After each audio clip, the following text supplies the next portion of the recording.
Hello, everyone.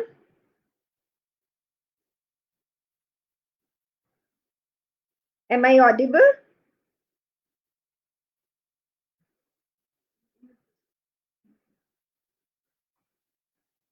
Amrita, can you help me with the chat as to where I can, if you can hear me?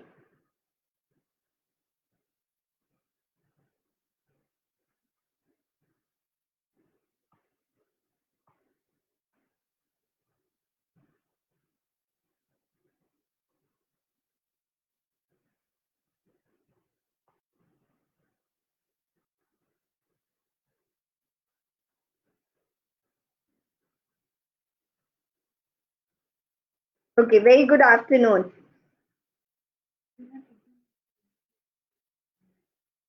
So we'll just wait for some more minutes by the time some more people are joining, and then we'll start. Maybe somebody from administrative side can give me a signal when it is the right time to start.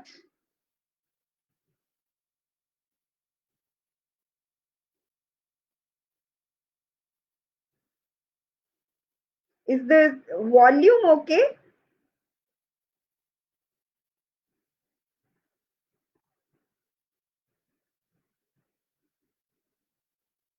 Thanks, Dr. Aruna.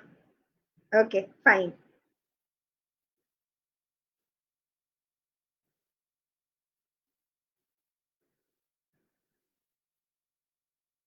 It's pleasure to be here this afternoon. A beautiful weather and with all the more beautiful people.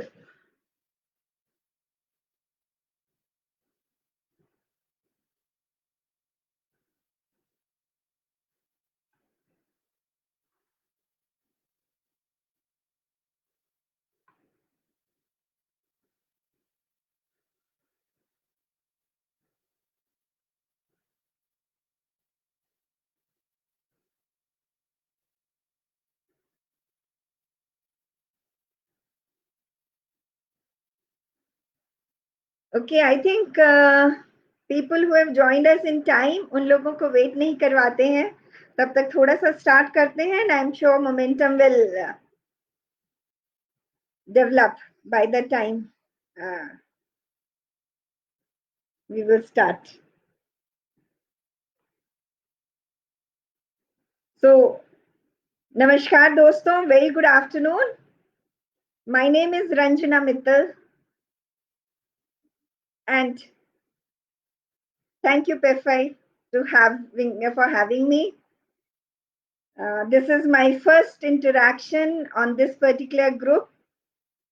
Sports से direct या indirect किस तरह का मेरा association रहा है ये तो मैं कुछ टाइम के बाद बताऊंगी. Directly I am not in sports, I am not a sports person, but I can certainly say I am a sporty person.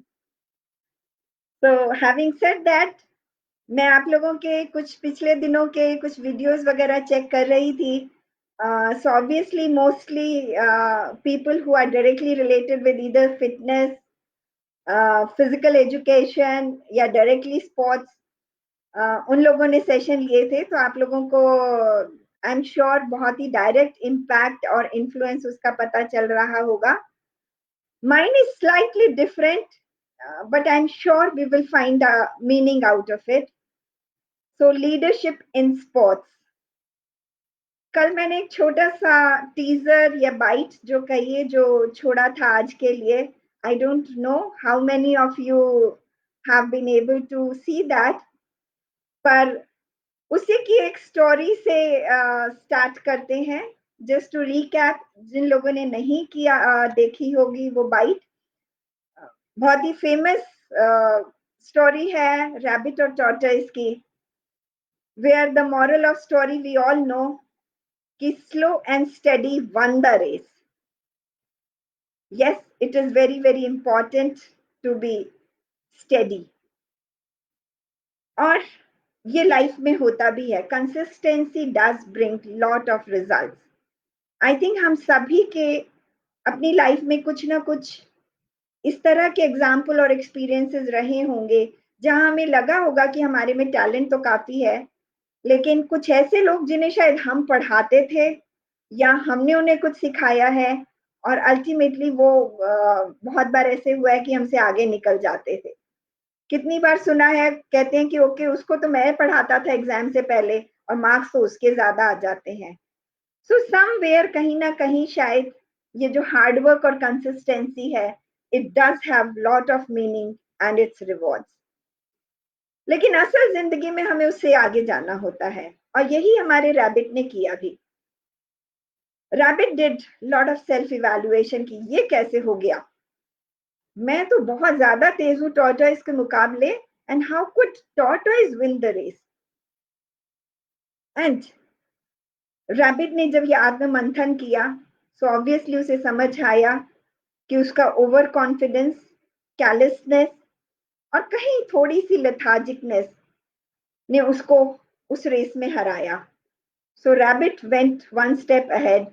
उसने फिर से टॉर्टोइज को इनवाइट किया एक दूसरी रेस के लिए, और इस बार रैबिट ने कोई ओवर कॉन्फिडेंस नहीं शो किया, कोई कैलिसनेस नहीं दिखाई, and certainly rabbit won the race considerably. अब सेल्फ इवैल्यूएशन की बारी थी टॉर्टोइज की, एंड टॉर्टोइज ने जब सेल्फ इवैल्यूएशन किया कि मैं क्यों हारा, तो ऑब्वियसली उसे ये बात समझ आ गई कि स्पीड तो सर्टेनली रैबिट के पास है। लेकिन टॉर्टोइज ने इस बार खुद रैबिट को एक नई रेस के लिए आमंत्रित किया और बोला कि इस बार जो फील्ड ऑफ वर्क है वो मैं डिसाइड करूंगा, बैटलफील्ड। रैबिट एग्रीड, क्योंकि उसे भी श्योरिटी थी अपनी काबिलियत पे। They again had a race. Race आधी हुई, रैबिट बहुत आगे था। पहुंचे तो देखा सामने एक नदी है। Now rabbit did not know what to do. खड़ा हुआ सोच रहा था, इतने में धीरे धीरे टॉर्टोइज आया और नदी में पार करके वो रेस जीत गया। Now the moral of story is friends that it is our core competencies, the knowledge of core competencies, which is very, very important. And we have to choose our battlefield accordingly. Tortoise ने अपनी core competency check की और battlefield को accordingly लिया। It could not have been a mismatched battlefield. आज का ये session कुछ हम इसी सेल्फ इवैल्यूएशन, सेल्फ लीडरशिप और कुछ और एस्पेक्ट्स ऑफ लीडरशिप को लेकर के बात करेंगे। But first and foremost a direct question, because बहुत ही मिक्स पार्टिसिपेशन का बैच है एज आई अंडरस्टूड। हम स्पोर्ट्स और फिजिकल एजुकेशन में होते हुए भी अलग अलग पोर्टफोलियो संभाल रहे हैं। So my direct question, and please before I give that question, as I said, I am more of a faculty and trainer. NTPC में मैं काम करती हूँ, सॉफ्ट स्किल ट्रेनर हूँ। तो कुछ एक बुरी आदत है या वीकनेस कह लीजिए कि जब तक सामने से रिस्पॉन्स नहीं आता, मुझे समझ नहीं आता है कि am I able to reach you. तो मेरी मोटिवेशन के लिए मुझे जो है वो टू वे कम्युनिकेशन पसंद है। तो मैं इस कम्युनिकेशन को टू वे करने के लिए मैं चाहूंगी कि मैं जब भी क्वेश्चंस पूछ रही हूँ या आपको कोई चीज सही लगती है तो प्लीज थम्स अप के साइन से या अपना आंसर लिख करके मुझे चैट बॉक्स के थ्रू ये बताते रहिए that I am able to reach you. नहीं तो मुझे पता नहीं चलेगा कि मैं अपने आप से बात कर रही हूँ अपनी फोटो सामने देख के या आप लोगों को रीच कर रही हूँ। So the question here is, do you think you are a leader? Do you consider yourself as a leader? Now, you may be in different roles as a physical education teacher, as an athlete, as a captain of a particular team, as a coach, I really don't know. सबके अलग अलग roles हैं, but do you consider yourself as a leader? Please put on your responses, yes, no, maybe, whatever. I'm looking at my chat box. Okay, I get one no. It's okay. so long किसी ने ये नहीं बोला कि वो अपने आप को लीडर मानता है या समझता है।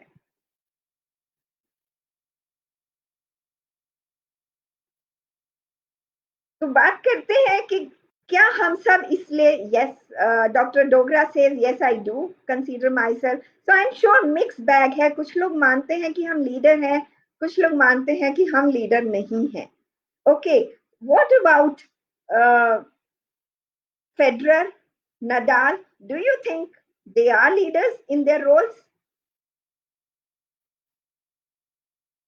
My question is slightly gone ahead. अब मैं बात कर रही हूँ उन सिंगल स्पोर्ट्स पर्सन्स की। Do we consider Nadal or Federer as leaders? The topic today is leadership in sports, Mr. Anand.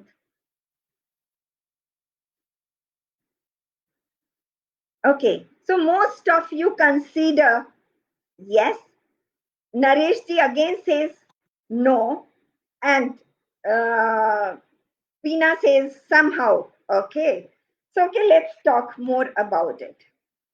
Yes, the word leader or leadership, it is one of those, I would say, terms which are highly confused, misunderstood, wrongly used, etc. and most written about.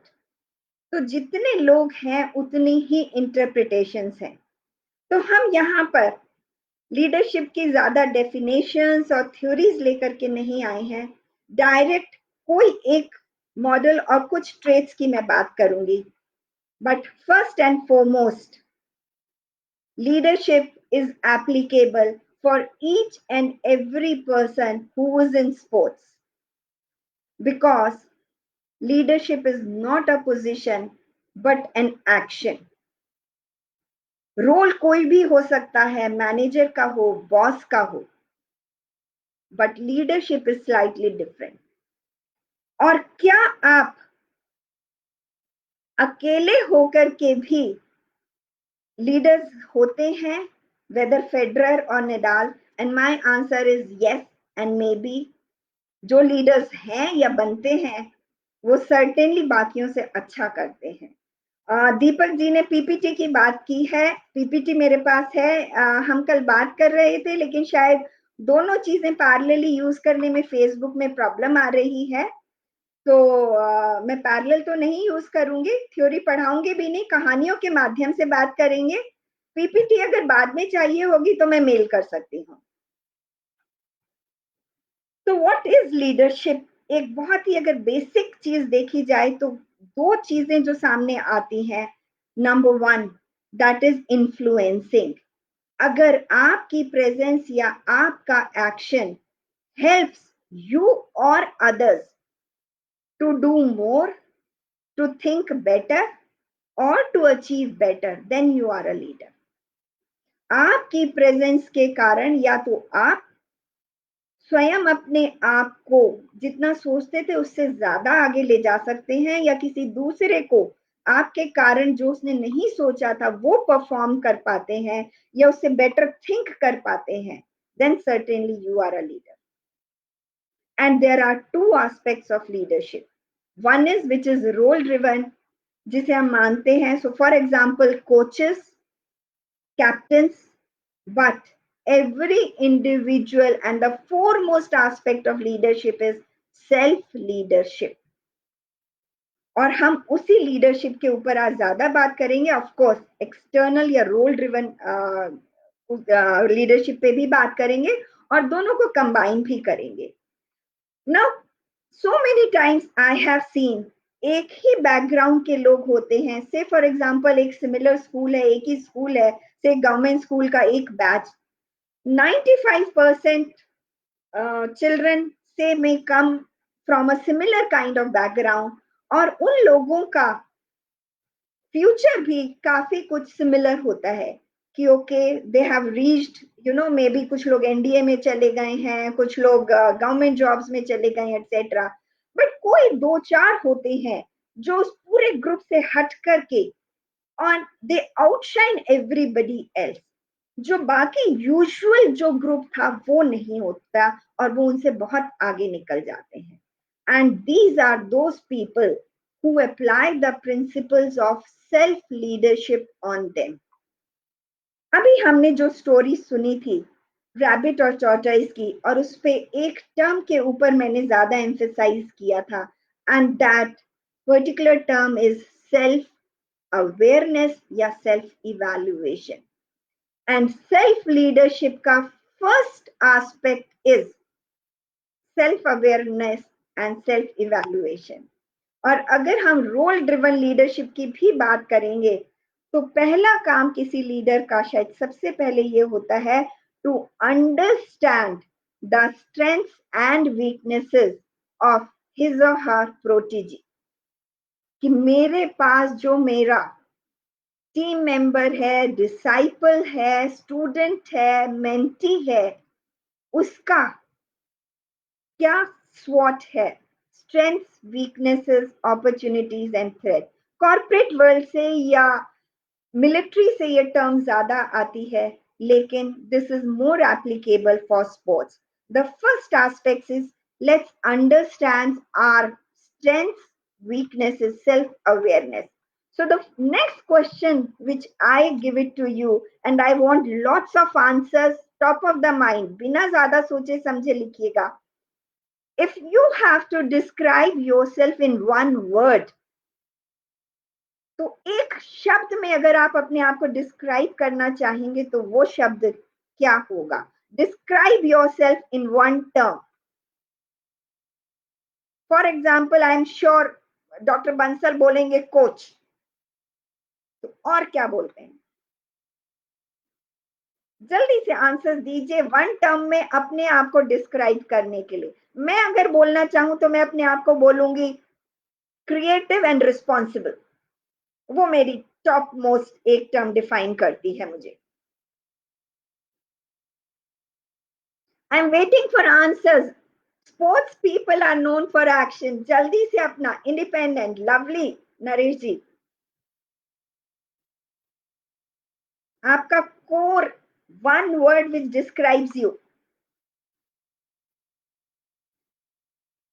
Okay, Richa ji बोलती हैं teacher. Surendra ji perfect. Okay, lovely. Fighter. Wow, that's beautiful.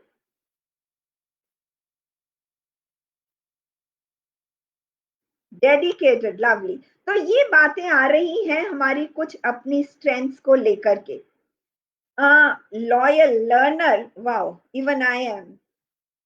Awesome. Anita ji जरूर मिलना चाहेंगे awesome Anita से कभी. Okay, now the let me take you one step further. इस self awareness पे ही जा रहे हैं, स्ट्रेंथ की ही बातें कर रहे हैं, तो अगर one habit of yours, topmost habit that you are proud of yourself. Understanding and flexible Neetu बोल रही हैं. तो एक चीज जिसके लिए आप, ये अपने आप के लिए मैंने इसीलिए बोला था पेन और पेपर लेके आएंगे, तो one habit that you are proud of. अगर नहीं भी अभी लिख करके यहाँ डाल सकते हैं, एटलीस्ट सेल्फ अवेयरनेस के लिए एक सेकेंड सोच करके जरूर लिखिएगा कि आपकी top most positive habit that you are proud of, वो जरूर लिखिएगा. एटलीस्ट अवेयरनेस होनी चाहिए. और जो लोग कोच या कैप्टन्स हैं या लीडरशिप के एक्सटर्नल रोल में भी हैं, वो अपने इमीडिएट इंपॉर्टेंट डिसाइपल्स के बारे में भी जरूर सोचिएगा कि उनकी टॉप मोस्ट स्ट्रेंथ क्या है. वन वर्ड में अगर देना चाहें तो ये एनालिसिस जो है वो हमें जरूर कर लेनी चाहिए. सेकेंड एस्पेक्ट अगर हम इसी के साथ जाते हैं जो हमें एनालिसिस अपनी कर लेनी चाहिए, दैट इज ऑल्सो अबाउट हमारी कौन सी एक ऐसी हैबिट है जो गिविंग, अमित जी ने बोला लवली, जिसे हम इम्प्रूव करना चाहेंगे, छोड़ना चाहेंगे. बहुत सारी हैबिट्स होती हैं, तो कोई एक चीज जो हम सीखना चाह रहे हैं या कोई एक चीज जो हम छोड़ना चाह रहे हैं, उसे सुधारना चाह रहे हैं, तो उस चीज को भी हम एनालाइज कर लेंगे. और ये जो हमारी हैबिट है, हमारी की स्ट्रेंथ है, ये बहुत जरूरी है फर्स्ट एनालिसिस करने के लिए, स्टार्ट करने के। अनबायस्ड थिंकिंग नरेश जी ने बोला, बहुत खूबसूरत है।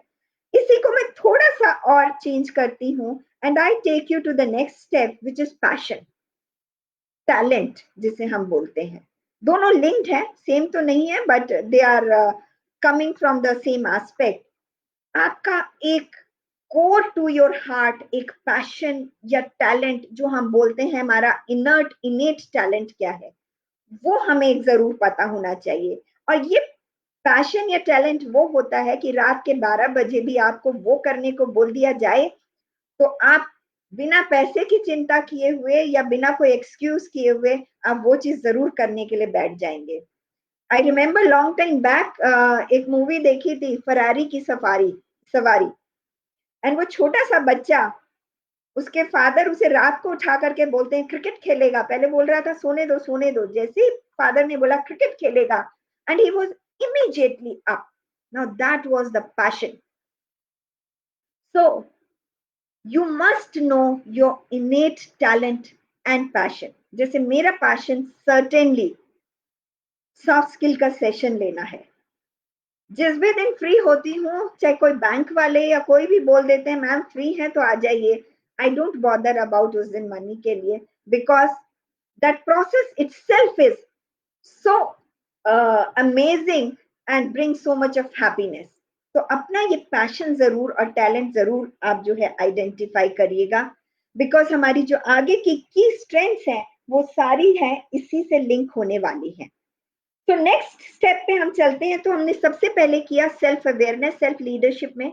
Now once you have done your self awareness से आपके निकल करके आए जो आपकी कुछ चीजें ऐसी हो सकती हैं जिन्हें आपको डेवलप करना है, जिन्हें आपको इग्नोर करना है और जिनसे आपको आगे जाना है। तो नेक्स्ट टर्म जो आती है वो आती है सेल्फ मैनेजमेंट, क्योंकि मैनेज हम तभी कर पाएंगे जब हमने बहुत ही पॉजिटिव, ऑनेस्ट और ऑथेंटिक सेल्फ एनालिसिस की है कि मेरे कौन सी चीजों में मैं अच्छा हूं और कौन सी बहुत स्ट्रांग नहीं है। फॉर एग्जाम्पल बास्केटबॉल प्लेयर, हो सकता है कि पर्टिकुलर बास्केटबॉल प्लेयर बोले कि मैं ड्रिबल तो बहुत अच्छा करता हूं, पास करने में अच्छा हूं, पर शूट करने में मार्वलस नहीं हूं। देन सर्टेनली उस तरह के रोल के लिए उसको टीम में लिया जाएगा जिसमें वो पास करने के लिए टीम में पोजीशन रखता हो। इसी तरह से अगर हम क्रिकेट में जाते हैं, there are people who feel कि बॉलिंग में उनका नेचुरल टैलेंट है या विकेट कीपिंग में है या फास्ट बॉलिंग को फेस करने में है ना। हर एक की जो स्ट्रेंथ होती है, जो पैशन होता है, वो अलग अलग होता है। Now that also brings us कि कौन सी चीज से हमें फियर लगता है, कौन सी चीज में हमें कॉन्फिडेंस नहीं है। ये सारी चीजें जिसे हम बोलते हैं बहुत ही ऑनेस्ट सेल्फ एनालिसिस करके सामने आएंगी। और इस चीज में हमारे कोचेस, हमारे टीचर्स जो हैं वो बहुत इंपॉर्टेंट गाइडेड रोल प्ले कर सकते हैं, हेल्प करने के लिए, आइडेंटिफाई करने के लिए both the chief strength and both कि what is it that needs to be developed. For example अगर हम नदाल की बात करते हैं, now his chief strength is his determination. He used to play a very good football and certainly tennis में तो हम सब जानते ही हैं। तो उसका जो स्टेमिना है, उसकी जो डेडिकेशन है, वो उसकी चीफ स्ट्रेंथ है। एंड उन स्ट्रेंथ्स को यूज करके ही is been able to play very very long batches matches which are going up to 5 games. And therefore what is important, and उनके कोचेस ने उन्हें हेल्प की, एंड ही हिमसेल्फ न्यू। एक time ऐसा आया था जब उन्हें फुटबॉल और टेनिस में से एक को चूज करना पड़ा था, बिकॉज वो दोनों उसमें बहुत ही एडवांस प्लेयर थे। And that was based on his strength analysis that he decided in favor of tennis and he had to leave or forego football. So the first thing about self-awareness is very important, and accordingly you go and move on to self-management कि हमें किन चीजों को handle कैसे करना है। योगाचार्य जी ने कहा कि yoga is your passion, then I am sure जितनी उससे खुशी आपको मिलती होगी, ऑब्वियसली उन्हें शब्दों और पैसों में नहीं हम बयां कर सकते हैं. Now, I was reading why I gave you example of Nadal, and I was reading his autobiography 1 week back. And वो autobiography जो है नडाल के 2008 के विंबलडन फाइनल के मैच के अराउंड उन्होंने पूरी की पूरी डिस्क्राइब की हुई है. बिकॉज वो मैच जो 5 पर्टिकुलर गेम्स तक गया था, उनके बहुत ही करीब था दिल के. 2007 में he was of course defeated by Federer, and जब वो 2007 में विंबलडन में हारे थे, क्योंकि वो उनके लिए बहुत ही इंपॉर्टेंट मैच था, मोर देन फ्रेंच ओपन या more than Australian open. Wimbledon उन्हें जीतने की बहुत ज्यादा चाह थी और वो हारे. एंड नडाल के अपने वर्ड्स में वो डिफीट उन्होंने इजीली नहीं ली थी. कहते लॉकर रूम में जाकर के और शॉवर रूम में जाकर के वो जमीन पे बैठ के शॉवर के अंदर आधा घंटा सा ऊपर ऊपर रोए. बहुत ज्यादा वो लो फील कर रहे थे, and this was something he felt internally defeated. उन्होंने अपने फादर से ये चीज शेयर की थी. And therefore for 2008 this became his determination. But he new, and उनके अपने शब्दों में, कि Federer is a more talented and gifted tennis player. तो उन्हें मालूम था कि फेडरर के जो सर्व्स हैं, जो एसेस हैं, कहते मैं उसके बराबरी नहीं कर सकता. सो that is coming from self analysis. But उन्हें यह भी मालूम था कि जो स्ट्रेंथ है, जो डेडिकेशन है और जो स्टेमिना है, वो इस टाइम नडाल के पास ज्यादा था. And Nadal built upon it. Also उनकी जो स्पीड थी, French open which is on a different surface, एक अलग लेवल की स्पीड होती थी, और हार्ड कोर्ट्स पे या ग्रीन कोर्ट्स पे वो स्पीड अलग हो जाती है. And he worked upon it, and 2008 में वो अपने रेजिलियंस और परसिवियरेंस से आए. पूरे टाइम उन्हें ये लगता रहा Federer gave him certainly one up वाला कंपटीशन दिया था, बट नडाल को मालूम था कि अगर इस मैच को मैं लंबा लेके जाऊंगा तो फेडरर की जो टैलेंट है वो कंसिस्टेंटली उतना नहीं लास्ट कर पाएगा, कहीं ना कहीं तो मिस्टेक कर जाएंगे, एंड स्टेमिना के कारण मैं जीत जाऊंगा. एंड इस स्ट्रैटेजी में नडाल सक्सेसफुल हुए. So where I am coming from is that self management जो होता है, या हमारी जो स्ट्रेटेजी आती है लीडरशिप की. नागेश जी, आपका क्वेश्चंस मैं देखती जा रही हूँ जो भी आए हैं, and I will certainly be talking about all these as we build. तो ये जो हम सेल्फ मैनेजमेंट कर रहे हैं और सेल्फ मोटिवेशन कर रहे हैं, ये तब हो सकता है जब हमने ऑनेस्ट सेल्फ एनालिसिस या इवैल्यूएशन किया हो कि हमारी कोर कॉम्पिटेंसीज कहाँ हैं और हमारी जो एरियाज जहाँ पे हमारा वीक हो सकता है वो क्या है. एंड बिलीव मी फ्रेंड्स, जो हमारी ग्रोथ होती है, बिकॉज जो third aspect of self leadership आता है, कंसिस्टेंट सेल्फ ग्रोथ, वो आती है हमारे स्ट्रेंथ एरियाज के अराउंड. आप वीकनेस को इतना तो काम करते हैं कि वो वीकनेस ना रहे, but you have to strategize, you have to build, and you win the race based on your own core competencies and strengths. And that reminds me of a very very beautiful and powerful story. ध्यान से सुनिएगा, शायद काफी लोगों ने सुनी भी हो. ये स्टोरी है एक जूडो प्लेयर की. Now this small boy, he was born without his left arm. तो वो वन आर्म, खाली राइट आर्म थी जब वो पैदा हुए. और जापान की बात है, और उनकी मदर ने, जब वो थोड़े बड़े हो गए, क्योंकि जापान में मार्शल आर्ट्स बहुत ज्यादा होती हैं, तो उनकी मदर ने भी उन्हें बोला कि तुम जाकर के जूडो सीखो. एंड 2-3 मास्टर्स के पास ये बच्चा गया.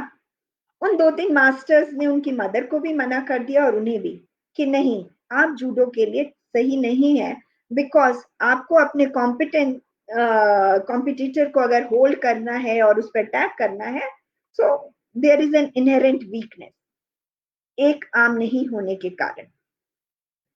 Finally, one master agreed to take him under him और उन्होंने इसे जूडो सिखाना शुरू किया. शुरू में स्ट्रेंथ बिल्ड की, स्टेमिना बिल्ड किया, फोकस बिल्ड किया, योगा से, मेडिटेशन से, और उनकी जो अपनी टेक्निक्स हैं फोकस की वो की, और उसके बाद उसे एक मूव सिखाया और उस मूव पे वो कहते रहे कि इसकी प्रैक्टिस करते रहो ना. ये बच्चा धीरे धीरे बहुत ही डिसएंचेंट हो जाता था, क्योंकि बाकी जितने भी वहां पे और लोग सीखने आते थे उनको रोज एक अलग अलग मूव सिखाए जाते थे और कितने सारे मूव्स उनकी ट्रेनिंग में आ रहे थे. एज ये जब भी पूछने जाता तो मास्टर कहता ये मूव सिखाया है ना, तुम इसकी प्रैक्टिस करो, एंड पहले इसकी प्रैक्टिस करो, पहले इसकी प्रैक्टिस करो. और सालों निकल गए और वो उसको आगे सिखा के ही नहीं दे रहे थे और उस एक मूव के ऊपर बोलते सीखते जाओ. बच्चे को लगा शायद मेरे को क्विट कर देना चाहिए, क्योंकि इसके आगे तो मुझे मेरे मास्टर सिखा नहीं रहे हैं. बट सडनली वहां पे स्टेट चैंपियनशिप्स आ रही थी और मास्टर ने उसको सरप्राइज किया ये बोल के कि तुम इसमें पार्टिसिपेट करो. बच्चे को लगा ये कैसे हो सकता है, मुझे तो आपने एक मूव सिखाया है. बोलते कोई बात नहीं, तुम एक मूव के साथ ही लड़ना. The child participated and first two round somehow वो जैसे ओपोनेंट के सामने आता और वो एक हाथ से, क्योंकि उसका फोकस अच्छा था, वो दूसरे को गिरा देता था. And first two round somehow ही won very easily. Third round में पहुंचा. अब मुकाबला जो था थोड़ा डिफिकल्ट हो गया था, ओपोनेंट बहुत स्ट्रांग था और यहाँ पे उसे उसने शुरू में 2-3 बार गिरा दिया, चित कर दिया, लेकिन फाइनली एक बार उसने अपना गार्ड जरा सा नीचे किया ओपोनेंट ने, and this step the one with single arm one it and he reached finals. Final में बहुत ही स्ट्रॉन्ग मुकाबला था, ओपोनेंट बहुत स्ट्रॉन्ग था, ना तो फिजिकली मैच कर रहा था और इतना ज्यादा उसका ही वॉज फेमस कि जैसे ही दोनों उसमें आए सामने, तो रेफरी ने एक बार कोच को बुला के, मास्टर को बुला के बोला कि do you think you should withdraw him, क्योंकि उनको लग रहा था कि इसको चोट लग सकती है, ह्यूमिलिएशन हो सकती है, इसके लिए सही नहीं है कि क्यों इतना बैडली वो हारे. But master said no, let him continue. और बहुत जल्दी वो फर्क दिखने लगा. शुरू में जल्दी जल्दी ओपोनेंट ने इसको गिरा दिया और जैसे ही ब्रेक टाइम हुआ, the small child was feeling very frustrated. But master ने बोला तुम घबराओ नहीं, तुम्हें जो अपना मूव आता है बस तुम वही करो. जैसे ही ब्रेक के बाद शुरुआत हुई और इसने किसी तरह से राइट हैंड से वो ओपोनेंट उसके कब्जे में आ गया जो उसे एक मूव आता था, और उसने उसको गिरा दिया and he one the championship. Once that was over, the small child could not believe himself. The referee could not believe. और इस बच्चे ने पूछा मास्टर कहीं कुछ ऐसा तो नहीं था, आपने फिक्स किया हुआ था मैच में, मुझे तो सिर्फ एक ही मूव आता था, मैं कैसे जीत गया. और तब मास्टर ने बोला नहीं, तुम सब कुछ अपनी काबिलियत से जीते हो. मैंने तुम्हें सिर्फ एक मूव सिखाया था, पर वो एक मूव बहुत टफ मूव था और क्योंकि तुमने इतने सालों से सिर्फ उसकी प्रैक्टिस की थी तो तुम उस एक मूव में बहुत ज्यादा स्ट्रांग थे.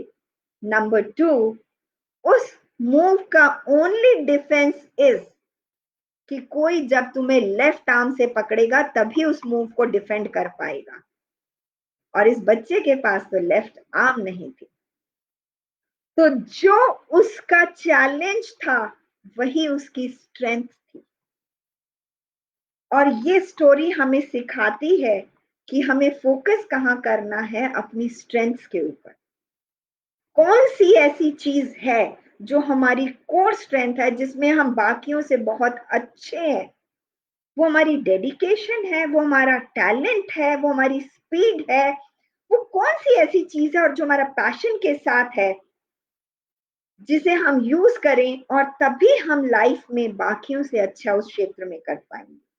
And that is where either it is self evaluation and self growth, or it is to be guided by our coaches and our captains, कि जो हमारा कोर कॉम्पिटेंस है, जो हमारी इनर स्ट्रेंथ है, उसको पहचानना और पूरी अपनी जो जर्नी है लाइफ की, हम उस कोर स्ट्रेंथ के चारों तरफ अगर करेंगे तो हमें बहुत ही हैप्पीनेस भी मिलेगी और हमारी ग्रोथ भी बहुत अच्छे से होगी. तो ये बात थी कुछ self determination and self leadership के ऊपर, और जिसमें हमने ये देखा अगर हमारी अवेयरनेस कम होगी तो हम कभी भी रेजिलियंस से वापस नहीं आ पाएंगे और कभी भी आगे ग्रोथ हमारी जो है वो नहीं हो पाएगी. तो उसके लिए कंटिन्यूअसली डिफरेंट मैकेनिज्म्स लीजिए, फीडबैक लीजिए औरों से, आत्म मंथन करिए, ये देख करके कि आपकी कौन सी स्ट्रेंथ्स हैं, किसमें आप बाकियों से अच्छे हैं और आपको अपना करियर किन चीजों के आगे लेकर के जाना है. नाउ इसके बाद अब हम चलते हैं कुछ स्पेसिफिक ट्रेट्स ऑफ लीडरशिप के ऊपर जो आपने जेनरिक सीखे होंगे बट जिनका स्पोर्ट्स में ज्यादा यूज है और हम उनकी बात ज्यादा करेंगे. तो सबसे पहले जो मोस्ट इंपॉर्टेंट एक ट्रेट सेल्फ अवेयरनेस और डेवलपमेंट के बाद ऑफ कोर्स जो आता है वो आता है विजनरी, विजुअलाइजेशन, विजन. क्योंकि लीडर और मैनेजर या लीडर और बॉस में अगर कोई फर्क है तो वो ये दो टर्म्स का ही है. Number one vision and number two influence. Boss और मैनेजर जो हैं, जो रिसोर्सेज मिले हुए हैं, सिर्फ उन्हें मैनेज करते हैं, बट लीडर जो है हमें डायरेक्शन देता है. वो अब विजुअलाइज करता है कि हमें किस डायरेक्शन में जाना है, वो बोलेगा वहां जाना है. जब जो विजन किसी और को नहीं आ रही, जहां हम और आप नहीं देख पा रहे हैं, और वो चीज वो देख करके अगर अपने डिसाइपल्स को, फॉलोअर्स को दिखा पाए, वो लीडर है. तो the first aspect is vision. हम कहाँ जाना चाहते हैं, हम क्या हासिल करना चाहते हैं. टाइम की पॉसिटी है, लेकिन फिर भी मैं चाहे शॉर्ट करूंगी, एक 2-3 मिनट की स्मॉल एक्सरसाइज आपके साथ करना चाहूंगी. चाहूंगी कि आप सभी एडल्ट्स हैं, सीनियर्स हैं, लेकिन इसमें थोड़ा सुन करके मेरे साथ करिए. ये गाइडेड एक 2 से 3 मिनट की हम विजुअलाइजेशन एक्सरसाइज करेंगे. So I request you all to sit straight and tall please. Straight हो जाइए और टॉल हो जाइए on your spine. Take deep breath. जोर से इनहेल करके नोज से, माउथ से एक्सहेल करिएगा. Inhale and exhale. One more time. Inhale deeply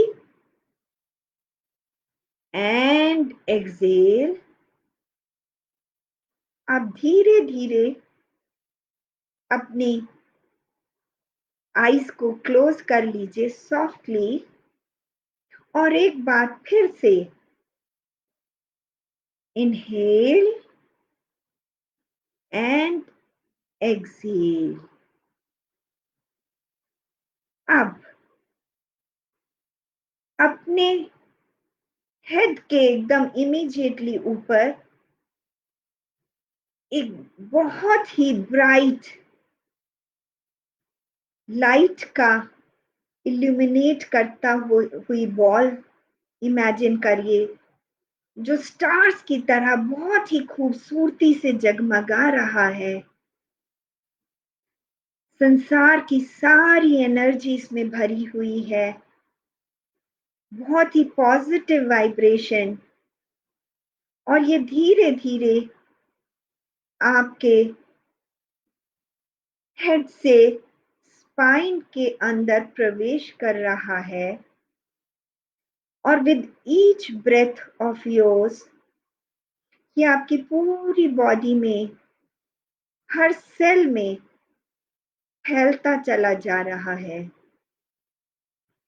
आपके अंदर जोश, खुशी और पॉजिटिव एनर्जी की वाइब्रेशन से आपके शरीर के एक एक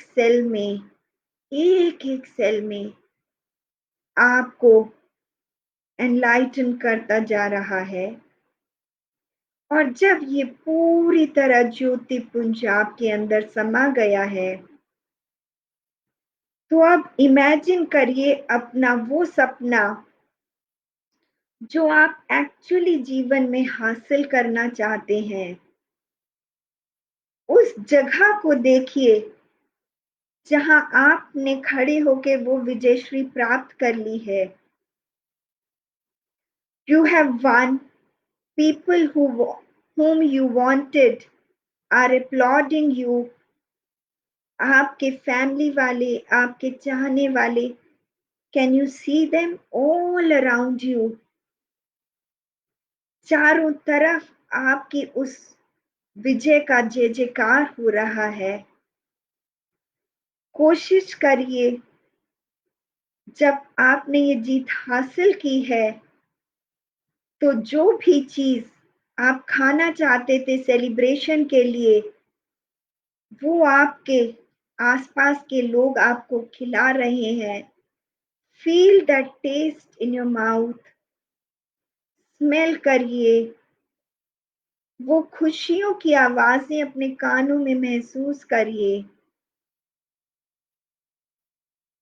और एंजॉय करिए उस ईच मोमेंट को अपने अंदर। अब इस लाइट एनर्जी को महसूस करिए जो आपके अंदर थी। धीरे धीरे आपके शरीर को और प्रफुल्लित करते हुए वापस अब आपको प्रेजेंट में ला रही है। अपनी बॉडी को के प्रति अवेयर हो जाइए, फील करिए सेंसेशंस एंड और एक डीप ब्रेथ लेते हुए धीरे धीरे अपनी आंखों को खोल सकते हैं। सो फ्रेंड्स, ये मैंने बहुत ही एक छोटी आपको आपकी विजन से रिलेटेड एक विजुअलाइजेशन कराई थी। ये बहुत जरूरी है हमारे पूरी बॉडी के फोकस को लाने के लिए, हमारी वाइब्रेशंस को पॉजिटिव करने के लिए। और इस वाइब्रेशन को, इस पॉजिटिविटी को आप रोज महसूस करिए, अपने सब कॉन्शियस और कॉन्शियस में लाइए इसे, और धीरे धीरे अपनी स्ट्रेंथ्स को इसी के अराउंड लेकर के जाएंगे, तो देखिएगा कि you are slightly with the guided help from your people around, you will be moving towards it. Now, अब हमने विजन की बात की, पैशन की बात की। एक और कैरेक्टरिस्टिक्स जो लीडरशिप की आती है, वो आती है रेजिलियंस। कि हम जब लोअर उसमें चले जाएं, जब हमारे को सक्सेस नहीं मिले, क्योंकि हर वक्त तो हमें नहीं वो मिलती है सक्सेस, तो हम कैसे बाउंस बैक करें। रफा नडाल 2007 की डिफीट के बाद, जबकि फेडरर नंबर 1 पोजीशन में थे, कैसे बाउंस बैक करके आई। तो वो दो ही चीजों से हो पाता है। ऑफ कोर्स बहुत सारी चीजों से, पर दो चीज बहुत प्राइमरी होती हैं, and that is your passion and your vision. और ये रेजिलियंस इसलिए आ पा रहा है क्योंकि आपको आपका पैशन भी मालूम है और आपकी विजन भी मालूम है, और तभी आप वो हार्डवर्क जो है वो कर पा रहे हैं। इस इन्हीं चीजों को कि आप कभी भी अपनी डगर से थोड़ा साइड में ना हट जाएं, इसी के लिए हमारे जो कोचेस हैं वो नहीं वो हमें उसे वही रास्ता दिखाते हैं। नरेश जी बोल रहे हैं कि जो विजुअलाइजेशन की एक्सरसाइज थी वो उनके लिए नहीं वर्क कर पाई। नरेश जी बिल्कुल भी चिंता नहीं करिए, क्योंकि बहुत कम समय हमने दिया और इतने एक्टिव उससे मैं आपको लेकर के सीधा विजुअलाइजेशन में लेकर के गई थी। हम उसमें दोबारा कभी भी अलग से करेंगे, आप कर पाएंगे। तो बिल्कुल भी चिंता नहीं करिए। आशा मैडम, थैंक यू आपके वर्ड्स के लिए। तो बाउंस बैक करने के लिए और फोकस के लिए अब अगर हम कोचेस और कैप्टन्स को लेकर के उनकी इन्फ्लुएंसिंग टेक्निक्स के लिए चलते हैं, तो बहुत सारे ट्रेट्स होते हैं लीडरशिप के जो काम आते हैं, और टाइम टू टाइम आपको बहुत ही लीडर्स में आपने वो चीजें देखी होंगी, सब में अलग अलग होती हैं ऑफ कोर्स। और काफी कोचेस ने भी इस चीज की बात आपके साथ की थी। मैं उसे थोड़ा बाहरी तरफ से स्पोर्ट्स से बाहर हट करके जब मैंने देखा है, मैं उन चीजों को 2-3 ट्रेड्स को हम शेयर करेंगे जो इस टाइम पे हो सकता है। लेकिन इससे पहले कि मैं उन ट्रेड्स पे ओके, 2 ट्रेड्स की बात करते हैं। सबसे पहले communication and relationship management. Now if you are a leader, you cannot get good results unless you have a relationship which is based on purpose. तो ये जो हमने शेयर्ड स्ट्रेंथ और वीकनेस एनालिसिस की बात की, शेयर्ड विजन की बात की, जब तक ये प्रोटीजी और कोच में या टीम मेंबर और कैप्टन के बीच में शेयर नहीं होगी, तो जो हमारे रिजल्ट्स हैं, हमारी जो एफर्ट्स हैं, वो यूनिडायरेक्शनल नहीं हो पाएंगी और हम इंडिविजुअल अलग अलग डायरेक्शन में काम करते रहेंगे।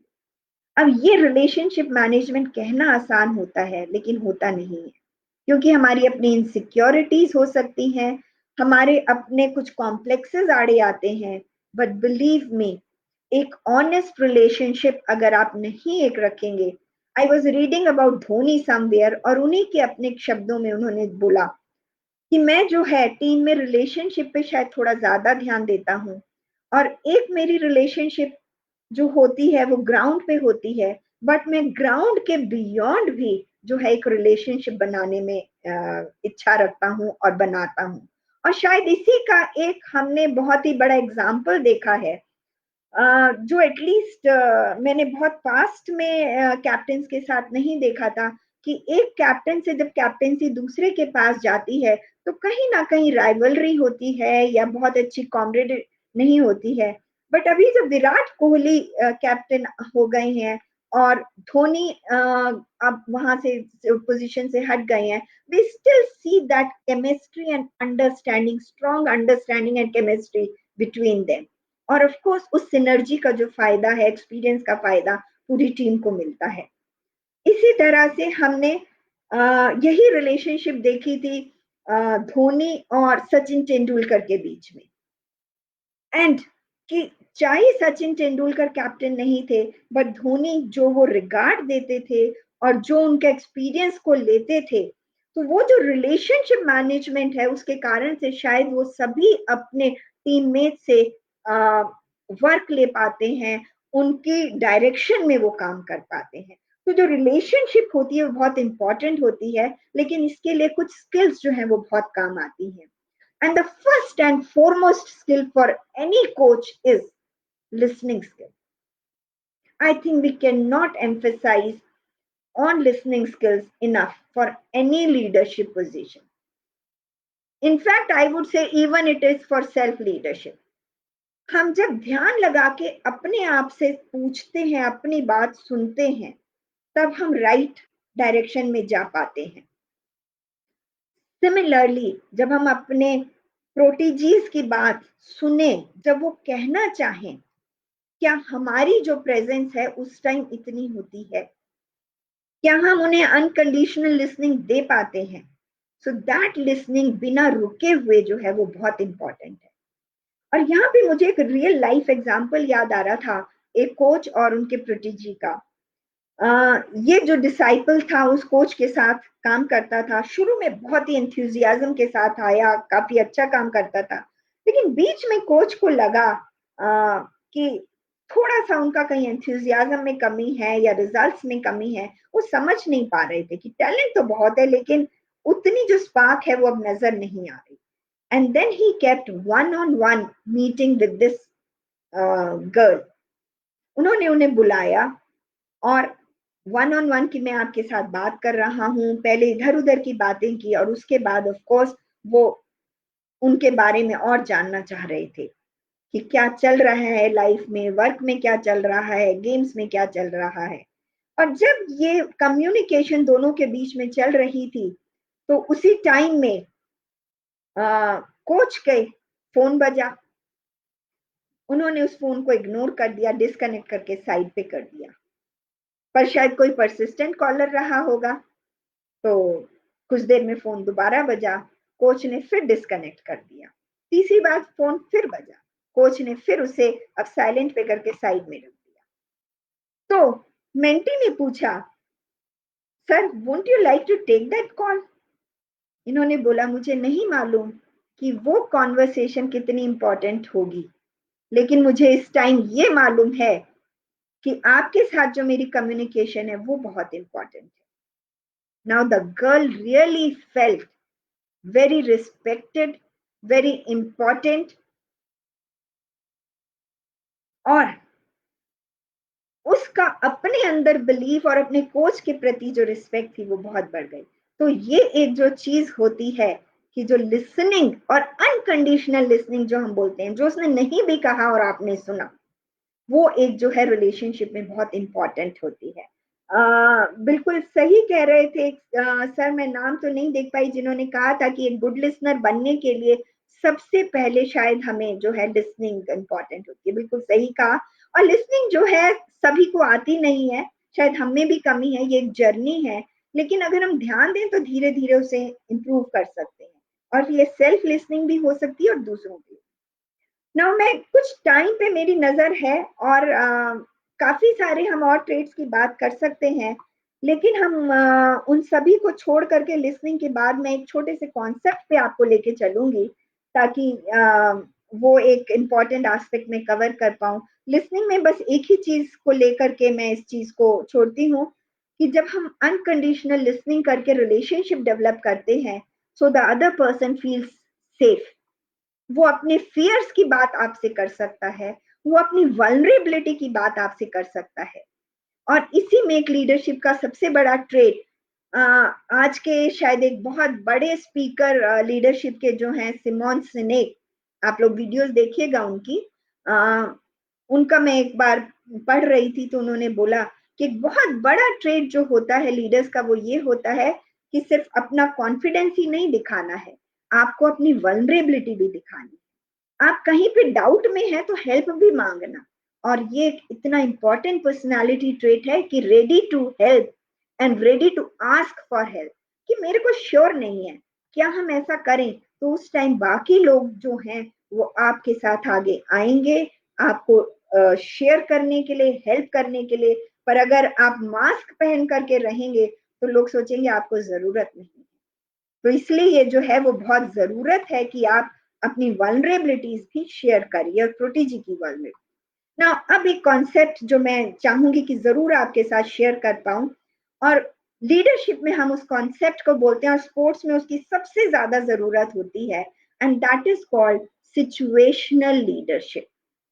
मतलब जो हमारा स्टाइल है, हमने खाली वही नहीं यूज करना है, हमें अवेयरनेस होनी चाहिए कि हमारा डोमिनेटिंग स्टाइल क्या।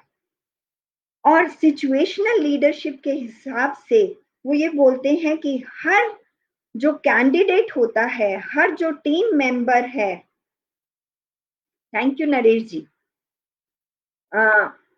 उसका अलग अलग लेवल होता है। मैं एक एग्जाम्पल के माध्यम से सिचुएशनल लीडरशिप की 4 स्टेजेस हैं आपको बताना चाहूंगी कि हमें कैसे हर व्यक्ति के साथ, अपनी टीम के और उस व्यक्ति के अलग अलग स्टेजेस के साथ अपना जो स्टाइल है वो अलग अलग यूज करना है। नाउ आई रिमेम्बर, या आप सब ने साइकिल चलाना हम सभी ने सीखा है।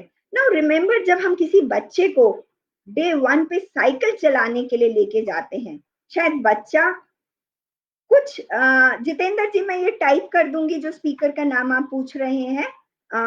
आई just be in flow and then I come back. इनका जब बच्चा बहुत उत्साहित होता है कि साइकिल चलाना सीखना है, मुझे भी साइकिल चलानी है। सब बच्चे साइकिल चलाते हैं और नई नई साइकिल होती है या कुछ होता है, और आप उस बच्चे को साइकिल चलाना सिखाने के लिए लेके जा रहे हैं सपोज, तो दो चीज होती हैं जिसपे हम ये चारों स्टेजेस मेजर करते हैं। एक बोलते हैं केपेबिलिटी, और दूसरी जो हम बोलते हैं वो होता है एंथ्यूजियाज्म या एटीट्यूड। तो इस टाइम बच्चे में केपेबिलिटी जो है वो बहुत कम है, लो केपेबिलिटी उसे नहीं आता है। और इसी तरह कोई भी जो टीम मेंबर है जो गेम शुरू कर रहा है, उसे गेम के बारे में ज्यादा नहीं आता है। केपेबिलिटी लो है, एंथ्यूजियाज्म हाई है, सीखना है, कुछ करना है। इस टाइम पे जो स्टाइल यूज किया जाता है, जिस भी लीडरशिप पोजीशन में आप हो, कोच हो, चाहे जो भी नाम आप दे लीजिए, that style is called a telling और डायरेक्टिंग लीडरशिप स्टाइल। क्योंकि हम उसे बताते हैं कि क्या करो, स्विमिंग करनी है तो कैसे करो, साइकिलिंग करनी है तो कैसे करो, कैसे बैठो, सीधे पकड़ो, स्ट्रेट बैठ के चलो। तो हम बताते हैं, डायरेक्ट करते हैं, और साथ साथ मोटिवेट भी करते हैं। कुछ नहीं होगा, घबराओ नहीं, चलो, बिल्कुल होगा। तो हम डायरेक्टिंग और टेलिंग स्टाइल में चलते हैं। Now let's take it to next step. जब 2-4 दिन हो गए हैं, या 1 हफ्ता 2 हफ्ते, डिपेंडिंग अपॉन किस गेम में आप हैं, आपको वो थोड़ा थोड़ा आ गया है। अब आप या तो फ्लोट कर पा रहे हैं पानी में, या साइकिल धीरे धीरे चला पा रहे हैं, या आप टेनिस खेल रहे हैं तो अब आप सर्व धीरे धीरे करना सीख रहे हैं। तो कैपेबिलिटी थोड़ी सी बिल्ट हो गई है आपकी। कॉन्फिडेंस जो है वो शेकी है। एंथ्यूजियाज्म जो है पहले से थोड़ा कम हो जाता है। क्योंकि क्या है, हो सकता है साइकिलिंग में 1-2 बार गिर गए हो, अब समझ आ रहा है कि कुछ इतना भी बहुत मजा नहीं आता है, या ताकत बहुत लग रही है, 2-4 बार डांट भी पड़ गई है। तो एंथ्यूजियाज्म बहुत पीक से हल्का सा कई बार शैटर होता है, कैपेबिलिटी थोड़ी सी बढ़ती है। और इस टाइम पे जो स्टाइल हमें चाहिए होता है, वो होता है कोचिंग स्टाइल, या जिसको हम बोलते हैं सपोर्ट करने के लिए जो स्टाइल हमारे को चाहिए होता है, या सेलिंग स्टाइल। तो इस टाइम जो कोच होते हैं वो बहुत अच्छे से पॉजिटिवली गाइड भी करते हैं, कभी कभी डांटेंगे भी और सिखाएंगे कि अरे तुमने ये कर लिया, देखो अब हो जाएगा, अब तो तुम यहाँ तक कर लेते हो, अब क्या रह गया, अब तो हो ही जाएगा। And this is how step by step आप उन्हें नुआंसेस सिखाते हैं। और इस टाइम पे जो आपका कम्युनिकेशन का स्टाइल है, उसमें मोटिवेशन ज्यादा आ गई है, टेलिंग थोड़ा कम आ गया है, गाइडेंस ज्यादा बढ़ जाती है। और इस स्टाइल को हम कोचिंग स्टाइल या सेलिंग स्टाइल, अरे देखो कर लोगे, क्या प्रॉब्लम है, सेलिंग स्टाइल कहते हैं। अब इससे स्टेज 3 पे पर्सन पहुंचता है। अब उसे कैपेबिलिटी तो टू अ लार्ज एक्सटेंट काफी आ गई है, अब वो साइकिल चला सकता है, स्विमिंग कर सकता है, और मे बी 1 या 2 स्ट्रोक भी सीख गया है, टेनिस भी खेल रहा है तो आ रहा है उसे, और जो कॉन्फिडेंस है वो थोड़ा बूस्ट हो गया है। लेकिन एटीट्यूड में कई बार क्या आता है, थोड़ी सी कॉम्प्लेसेंसी शुरू हो जाती है, आ गया मुझे तो, अब तो मैं जानता हूं कि क्या है। और यहाँ पे उसके एटीट्यूड को भी ठीक करने के लिए और कैपेबिलिटी को और फाइनर एस्पेक्ट पे ले जाने के लिए जो हम स्टाइल यूज करते हैं उसे बोलते हैं पार्टिसिपेटिव स्टाइल। अब आप उनसे भी सलाह लेते हैं, उनसे पूछते हैं, अच्छा तुम्हें क्या लगता है तुम ये क्या कर सकते हो कि ये इंप्रूव हो, तुम्हें क्या लगता है कहाँ गलती की तुमने, और कैसे करना है, इसे कैसे बढ़ाओ, दूसरे ने क्या किया था जो तुमने नहीं किया। So you are trying to now listen more. जो आप टेलिंग में थे वो यहाँ पे अब आप कम करके जो है अपनी लिसनिंग और पार्टिसिपेशन जो है उसे बढ़ा लेते हैं। और जब उसका अब कॉम्पिटेंसी भी एकदम सुपर हो गई है, और उसका एंथ्यूजियाज्म भी, अब वो सचिन तेंदुलकर अगर बन गए हैं और कैपेबिलिटी में बहुत है, तो जो वो लास्ट स्टाइल है जिसे हम बोलते हैं कि टोटल डेलीगेशन, तो उस टाइम आप उन्हें छोड़ देते हैं कि ओके अब आप मजे लीजिए, परफॉर्म करिए, whenever you want I am there, we can discuss it. इसे हम बोलते हैं डेलीगेटिंग स्टाइल। तो अलग अलग लेवल पे जो है हम देखते हैं कि अलग अलग हमारा जो लीडरशिप स्टाइल है, या हमारी कम्युनिकेशन है, या हमारा कोचिंग स्ट्रैटेजी है, वो फर्क होती है। हर वक्त हर इंसान से आप एक ही तरीके से नहीं डील कर सकते हैं। और आपके अगर 5 प्रोटीजी हैं जिन्हें आप गाइड कर रहे हैं, कोच कर रहे हैं या टीम मेंबर हैं, तो आप देखेंगे कि किस में कितना एंथुजियाज्म है या किसका कितना एटीट्यूड है, एंड अकॉर्डिंगली आप जो है अपनी स्ट्रेटेजी ऑफ कम्युनिकेशन या गाइडेंस जो है वो चेंज करते हैं ना। ये देखने में या सुनने में जितना सिंपल लगता है, एक्चुअली नहीं, क्योंकि we all are human beings, और हम ह्यूमन बींग्स के ब्लाइंड स्पॉट्स होते हैं कुछ, और ये जो ब्लाइंड स्पॉट्स है हमें पता ही नहीं होता है, और हम अपने अपने तरीके से जो है उन चीजों को सभी के साथ यूज करते हैं। बट यहाँ पे हर कोच को, हर टीम मेंबर को, हर कैप्टन को जो है एक थोड़ा सा गैप लेके, पॉज लेके अपने आप सोचना पड़ेगा कि ओके, मैं इनके साथ कैसा स्टाइल यूज करूं, इनके साथ कैसा स्टाइल यूज करूं। हमारे घर में अगर 2 बच्चे होते हैं, उनके साथ भी हमें अलग अलग स्टाइल यूज करना पड़ता है।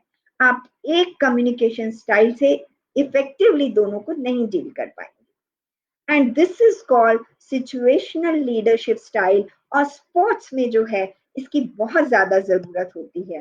And that reminds me of a very famous movie on hockey पे जो बनी थी, चक दे। और उसमें अगर शाहरुख खान को हम देखते हैं तो एक बहुत सीनियर प्लेयर दिखाई हैं, I don't recall the name, शायद बिंदिया या जो भी, उनको वो जैसे डील करते हैं वो अलग तरीके से डील करते हैं। और जो फ्रेशर या न्यू प्लेयर्स हैं, जूनियर प्लेयर्स हैं, उनको जो वो डील कर रहे हैं अलग तरह से डील कर रहे हैं। और जो वो कैप्टन है और जो बहुत मेच्योर और सेंसिबल पर्सन है, उनको वो अलग तरह से डील कर रहे हैं।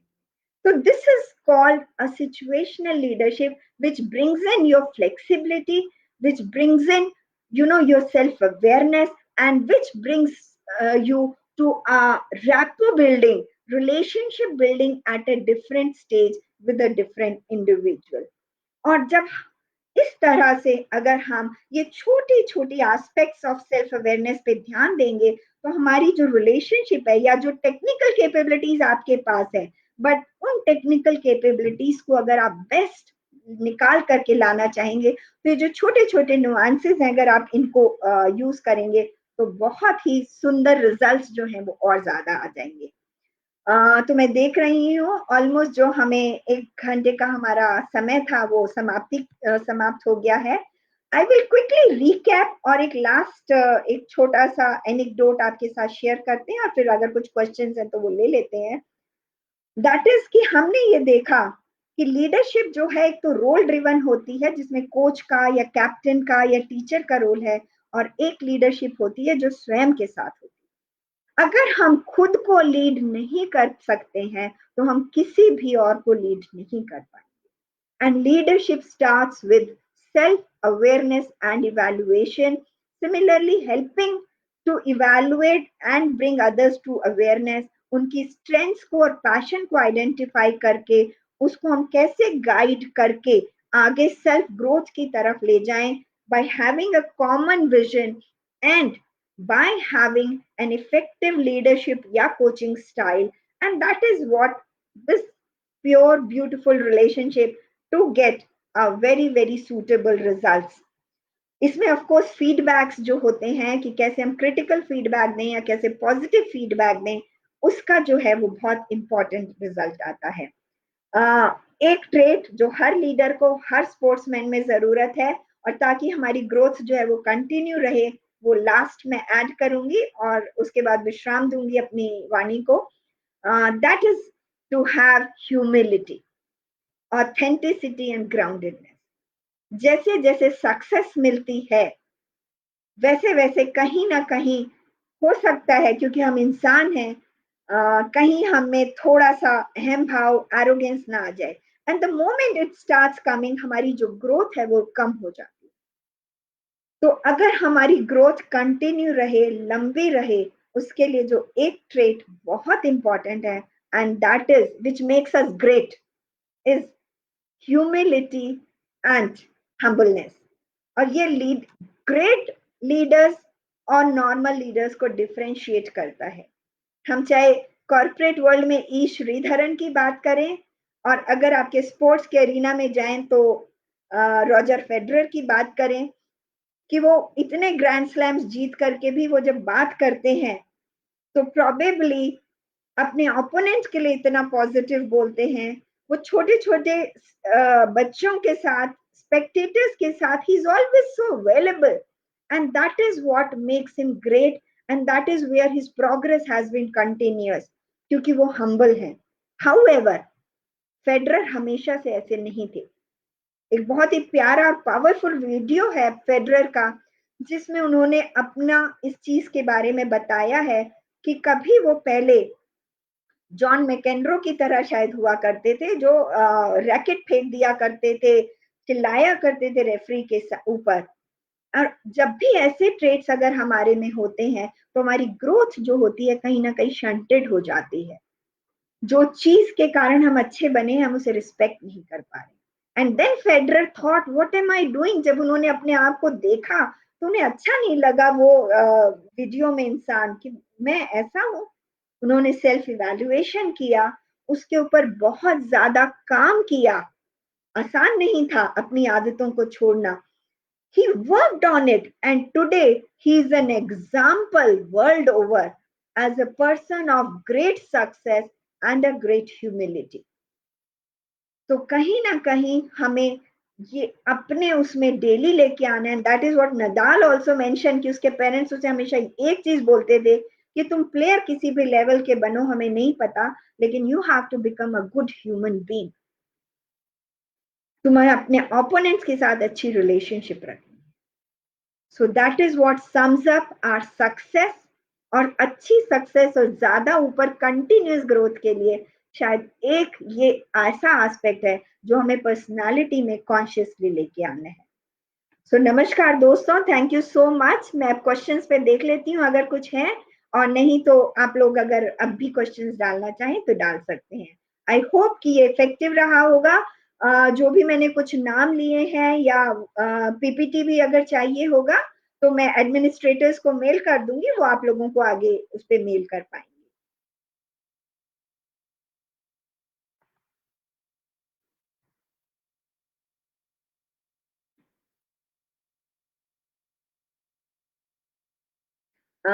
ये मैंने एक जो लीडरशिप के बहुत बड़े स्पीकर का नाम लिया था, इनकी एक वीडियो है जो लीडरशिप स्टार्ट्स विद वाई। ये जरूर देखिएगा, बहुत ही खूबसूरत वीडियो है।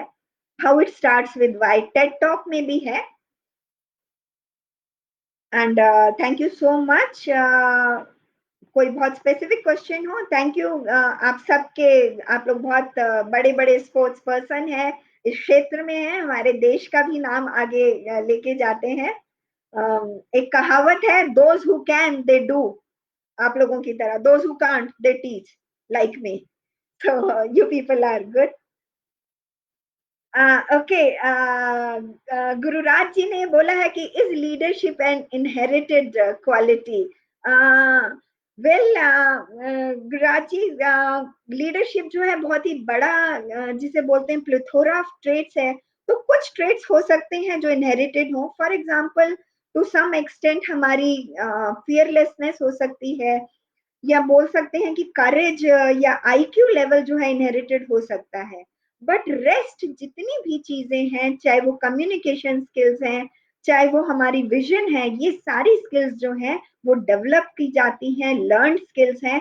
तो इसलिए ये नहीं मान सकते, हो सकता है 10% इनहेरिटेड हो, और एक एवरेज आईक्यू होने के बाद हम सब शायद जो है इसे डेवलप कर सकते हैं। और इसीलिए लीडरशिप जो है वो सिखाया और पढ़ाया भी जाता है। लेकिन क्लासरूम में लीडर नहीं बन सकते हैं। जिसे बोला जाता है, you can not teach leadership but you can learn leadership. तो जब हमें ये भावना आएगी तो हम सेल्फ इवैल्यूएशन के बाद सीख सकते हैं। I hope I answered your question. Thank you so much.